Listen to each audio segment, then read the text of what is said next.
পরিণত হয়েছে, অর্থাৎ অতি গভীর নিম্নচাপ তা ইতিমধ্যেই ঘূর্ণিঝড়ের রূপ নিয়ে নিয়েছে এবং তা ভূখণ্ডের দিকে ধেয়ে আসছে। আগামীকাল তা আছড়ে পড়ার আশঙ্কা এবং সেক্ষেত্রে বাংলাদেশ ও সাগর দ্বীপের মাঝামাঝি কোনো একটি জায়গায় আছড়ে পড়তে পারে ঘূর্ণিঝড় রিমাল এবং সেক্ষেত্রে সর্বোচ্চ গতিবেগ থাকবে ঘন্টায় 135 কিলোমিটার এবং যার জেরে আগামীকাল এবং সোমবার দুর্যোগপূর্ণ পরিস্থিতি তৈরি হতে পারে বলে আশঙ্কা করছেন আবহাওয়াবিদরা এবং দক্ষিণবঙ্গের বেশ কয়েকটি জেলায় ভারী বৃষ্টিপাত হতে পারে। একই সঙ্গে উত্তরবঙ্গেও মঙ্গলবার থেকে বৃষ্টির পরিমাণ বাড়বে এমনটাই জানাচ্ছেন আবহাওয়াবিদরা।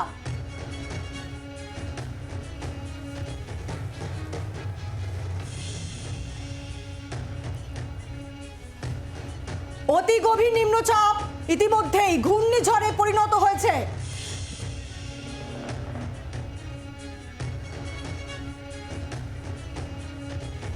এই মুহূর্তে আমি আরো একবার একটু আপনাদেরকে বোঝাবো যে রিমাল যা ইতিমধ্যেই ঘূর্ণিঝড়ে পরিণত হয়েছে এবং গভীর নিম্নচাপ, অতি গভীর নিম্নচাপ তা ঘূর্ণিঝড়ে পরিণত হয়েছে, যার নাম দেওয়া হয়েছে রিমাল, যে নাম দিয়েছে ওমান। ও শক্তি বাড়াচ্ছে ঘূর্ণিঝড় রিমাল এবং আজ সারা রাত ধরে সে আরো বেশি করে শক্তি সঞ্চয় করবে, তারপরে তা ধেয়ে আসবে কিন্তু এই উত্তরের দিকে এবং সেক্ষেত্রে ল্যান্ডফল, সম্ভাব্য ল্যান্ডফল বাংলাদেশের খেপুপাড়া এবং সাগরের মাঝামাঝি স্থলভাগে এসে আছড়ে পড়তে পারে এমনই আশঙ্কা প্রকাশ করছেন আবহাওয়াবিদরা এবং যার জেরে দক্ষিণবঙ্গের বেশ কয়েকটি জেলায় ভালো মতো একটা বৃষ্টি হবে এবং একই সঙ্গে উত্তরবঙ্গেও বৃষ্টি হবে এমনটাই কিন্তু আন্দাজ করছেন আবহাওয়াবিদরা এবং 135 কিলোমিটার প্রতি ঘন্টা সর্বোচ্চ থাকবে ঘূর্ণিঝড়ের গতিবেগ এমনটাই জানাচ্ছেন আবহাওয়া দপ্তরে যারা আধিকারিকরা রয়েছেন, হাওয়া অফিসের আধিকারিকরা। তারা ঠিক কি পূর্বাভাস রয়েছে, কি জানাচ্ছে হাওয়া অফিস, আমরা শুনবো। আজকেই বিকেল বেলাতে সিস্টেমটির সাইক্লোনিক স্টর্মে ইন্টেন্সিফাই হওয়ার খুব সম্ভাবনা আছে এবং ফার্দার উত্তর দিকে মুভ করে আগামীকাল সকালবেলাতে ওটি সিভিয়ার সাইক্লোনিক স্টর্মে ইন্টেন্সিফাই হওয়ার যথেষ্ট সম্ভাবনা আছে। আগামীকাল রাত্রে, মধ্যরাত্রি মানে ধরুন রাত্রির 11:30 থেকে 11টা থেকেই ধরুন 11টা থেকে রাত্রির 1টা ওই রকম সময়তে সাইক্লোনটি আমাদের বাংলাদেশ কোস্ট এবং অ্যাডজয়নিং যে আমাদের পশ্চিমবঙ্গের যে কোস্ট আছে ওটিকে ক্রস করার সম্ভাবনা আছে উইথ ম্যাক্সিমাম উইন্ড স্পিড 110 থেকে 120 kilometre per hour, gusting to 135 kilometre per hour. Weather warning আগামীকাল এক্সট্রিমলি হেভি রেনফল ওয়ার্নিং দেওয়া হয়েছে নর্থ এবং সাউথ 24 পরগনা এবং ইস্ট মিদনাপুর, অবশ্যই লাল। Heavy to very heavy rainfall warning দেওয়া হয়েছে ওয়েস্ট মেদিনীপুর, ইস্ট বর্ধমান, নদিয়া, হাওড়া, হুগলি, কলকাতা। আরো শক্তি বাড়াচ্ছে এই মুহূর্তে দাঁড়িয়ে ঘূর্ণিঝড় রিমাল এবং তারপরে আগামীকাল মধ্যরাতে এসে আছড়ে পড়তে পারে এমনটাই জানাচ্ছেন আবহাওয়াবিদরা। এই মুহূর্তে আমাদের সঙ্গে আমাদের দুই প্রতিনিধি রয়েছেন, আমাদের সঙ্গে রয়েছেন অয়ন ঘোষাল এবং রয়েছে কিরণ মান্না রয়েছে। আমি আসবো শুরুতে, আমি অয়নের কাছে আসি। অয়ন, 135 কিলোমিটার প্রতি ঘন্টা সর্বোচ্চ গতিবেগ থাকতে পারে, তাহলে সরাসরি একটা প্রভাব আমাদের রাজ্যে?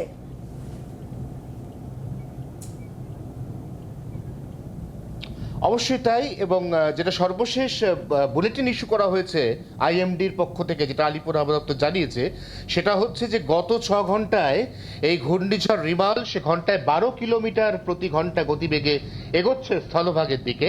এবং কিছুক্ষণ আগে যখন তোমার সঙ্গে কথা হচ্ছিল তখন আমরা উপকূলের বিভিন্ন ডেস্টিনেশন পয়েন্ট থেকে রিমালের যে দূরত্বের কথা বলছিলাম সেই দূরত্বগুলো কমতে শুরু করেছে। দেখো, খেপুপাড়া থেকে দূরত্ব ইতিমধ্যে কমে হয়ে গেছে 360 কিলোমিটার।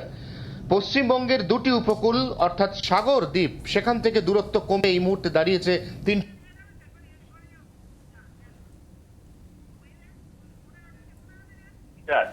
এখনো পর্যন্ত এই রিমাল একটি ঘূর্ণিঝড়। আগামীকাল সকাল 8:30 থেকে ঘূর্ণিঝড় আগামীকাল সকাল 8:30 থেকে 9:30টার মধ্যে এই ঘূর্ণিঝড় প্রবল ঘূর্ণিঝড়ে পরিণত হতে চলেছে এবং তারও দীর্ঘ সময় পর, অর্থাৎ যদি কালকে সকাল 9:30 এটি প্রবল ঘূর্ণিঝড়ে রূপান্তরিত হয়ে যায়, তারপরেও আরও 12 থেকে 14 ঘন্টা সময় পরে তার সম্ভাব্য ল্যান্ডফল, অর্থাৎ সে একেবারে স্থলভাগের কাছাকাছি এসে যেখানে ল্যান্ডফল করতে পারে সেটা হচ্ছে বাংলাদেশের খেপুপাড়া এবং পশ্চিমবঙ্গের যে গঙ্গাসাগর অর্থাৎ সাগর আইল্যান্ড, এই আইল্যান্ডের মধ্যবর্তী যে দুটি সুন্দরবন রয়েছে, একটি বাংলাদেশ সীমান্তে রয়েছে, একটি পশ্চিমবঙ্গ অর্থাৎ ভারতীয় সীমান্তে রয়েছে, এই দুটি সুন্দরবন এলাকার যে কোনো একটি সমুদ্র তটে তার ল্যান্ডফলের একটা পূর্বাভাস দেওয়া হচ্ছে আলিপুর আবহাওয়া দপ্তরের পক্ষ থেকে। এবং এই ল্যান্ডফলের যে সময় সেটা বলা হয়েছে বাই 26 মে মিডনাইট, অর্থাৎ রাত্রির 12টার আগে পরে কোনো একটা সময়, যেমনটা সোমনাথ দত্ত বলছিলেন যে 11টা থেকে রাত 1টা, এই মধ্যবর্তী 2 ঘন্টার মধ্যে কোনো একটি সময় তার যে সেই এর ল্যান্ডফল ঘটবে। কিন্তু এর আগেও এই ঘূর্ণিঝড়ের যে আনুষঙ্গিক বা পারিপার্শ্বিক একটা পেরিফেরি রয়েছে, একটা আয়তন রয়েছে, সেই আয়তন কিন্তু আস্তে আস্তে স্থলভাগে ঢুকতে শুরু করবে তার অন্তত 2 থেকে 2.5 ঘন্টা আগে, এমনই বিভিন্ন আবহাওয়া মডিউল দাবি করছে পায়েল। এবং যার জেরে কিন্তু আজ বৃষ্টি, আর রাতের দিকেও বৃষ্টি হতে পারে এবং আগামীকাল সকাল থেকে একটা বৃষ্টি হওয়ার সম্ভাবনা আছে, পূর্বাভাস দিচ্ছে হাওয়া অফিস। আমাদের সঙ্গে থাকো, আমি কিরণের কাছে যাব, তবে তার আগে উপগ্রহ চিত্র সেটা এই মুহূর্তে কি বলছে তাই আপনাদের সামনে রাখছি। উপগ্রহ চিত্র মারফত যে বিষয়টা এই মুহূর্তে দেখা যাচ্ছে, এই দেখুন যে প্রবল গভীর নিম্নচাপ যা ইতিমধ্যেই ঘূর্ণিঝড়ে পরিণত হয়েছে, এই ঘূর্ণিঝড় পরিণত হয়েছে যার নাম রিমাল। এই ঘূর্ণিঝড় আজ রাত ভর সে শক্তি সঞ্চয় করবে এবং তারপরে কিন্তু আছড়ে পড়বে প্রবলভাবে, এবং ইতিমধ্যে এটা উত্তরের অভিমুখ, উত্তরের দিকে ধেয়ে যাচ্ছে, অর্থাৎ ভূখণ্ডের দিকে ধেয়ে আসছে। এবং তারপর আগামীকাল সকাল 8টার পর থেকে প্রবল ঘূর্ণিঝড়ের আকার নেবে ঘূর্ণিঝড় রিমাল। এবং তারপর আগামীকাল মিডনাইট, অর্থাৎ যে সময়টা বলা হচ্ছে রাত 11টা থেকে রাত 1টার মধ্যে যে কোনো একটা সময় বাংলাদেশ এবং সাগরদ্বীপের মাঝামাঝি কোনো একটা জায়গায় আছড়ে পড়তে পারে এই ঘূর্ণিঝড় রিমাল, যার জেরে কিন্তু আজও একটা বৃষ্টি হওয়ার শঙ্কা রয়েছে এবং ভালো মতো বৃষ্টি হতে পারে। এবং আগামীকাল দিনভর বৃষ্টি হবে। দক্ষিণবঙ্গের বেশ কয়েকটি জেলায় কিন্তু ইতিমধ্যেই লাল সতর্কতা জারি করা হয়েছে। কাঁথির পরিস্থিতি একবার জানবো, সেখান থেকে রয়েছেন আমাদের প্রতিনিধি কিরণ মান্না রয়েছেন। কিরণ, দক্ষিণবঙ্গের বেশ কয়েকটি জেলা, মূলত পূর্ব মেদিনীপুর, সেখানেও একটা ভালো মতো প্রভাব পড়বে। হাওয়া বদল কি হচ্ছে, কি বুঝছো?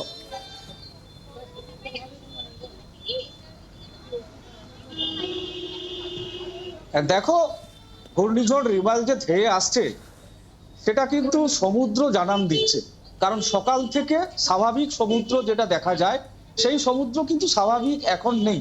সকালের জোয়ারে ব্যাপক জলোচ্ছ্বাস দেখা দিয়েছে, সমুদ্র উত্তাল হয়েছে। প্রশাসনের তরফে অ্যালার্ট জারি করা হয়েছিল, নিষেধাজ্ঞা জারি করা হয়েছিল যাতে সমুদ্রে কোনো পর্যটক নেমে না পড়েন। সেই নিষেধাজ্ঞা জারি করে ইতিমধ্যে 2 জন নামতে গিয়ে একজনের তলিয়ে মৃত্যু হয়েছে, একজনকে উদ্ধার করা গেছে। সেই যেটা বলতে চাইছি, সমুদ্রের যে ঢেউ স্বাভাবিকভাবে মিনিটে 1টা ভাঙে, এখন কিন্তু পরপর 1 মিনিটে 3 থেকে 4টি ঢেউ ভাঙছে এবং প্রচন্ড উত্তাল।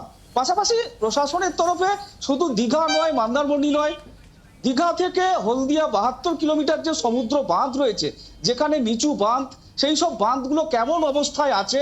যদিও আজকে ভোট গ্রহণ পর্ব চলছিল, আধিকারিকরা তারা ব্যস্ত ছিলেন, সেই ভোট আধিকারিকরা এখন ফাঁকা হয়েছেন। ইতিমধ্যে সেচ দপ্তরকে নির্দেশিকা জারি করা হয়েছে, তাদের নির্দেশ দেওয়া হয়েছে এই বাঁধগুলো কোথায় কেমন আছে, সেগুলো যদি খারাপ থাকে সেগুলো মেরামত আগে করতে হবে। শুধু তাই নয়, উপকূলের যে গ্রামগুলি রয়েছে, প্রতিবারের ঝড়ের মতো প্রশাসন, পূর্ব মেদিনীপুর প্রশাসন অ্যালার্ট জারি করার পাশাপাশি মাইকিং চালাবে এবং আজকে রাতেই মাইকিং চালাবে, এমনটা আমরা জানতে পেরেছি। গ্রামের মানুষজনকে আপৎকালীন সরিয়ে যে সমস্ত ফ্ল্যাট রেস্কিউ সেন্টারগুলো আছে সেগুলোকে ঝাড়পোছ করা চলছে, তৈরি করা চলছে, জেনারেটরের ব্যবস্থা, অর্থাৎ প্রশাসন প্রস্তুত, মাইকিং করা হচ্ছে, সমুদ্রে পর্যটকদের নামতে নিষেধ করা হচ্ছে, মৎস্যজীবীদের ফিরে আসতে বলা হচ্ছে। আমাদের দুই প্রতিনিধি কিরণ এবং অয়ন দুজনকেই ধন্যবাদ। অর্থাৎ রিমাল যে ইতিমধ্যেই ঘূর্ণিঝড়ে পরিণত হয়েছে এবং আগামীকাল তা আরো প্রবল ঘূর্ণিঝড়ে পরিণত হবে এবং তারপরেই তার ল্যান্ডফল। বাংলার আওয়াজ, বাঙালির আবেগ, জি 24 ঘন্টা।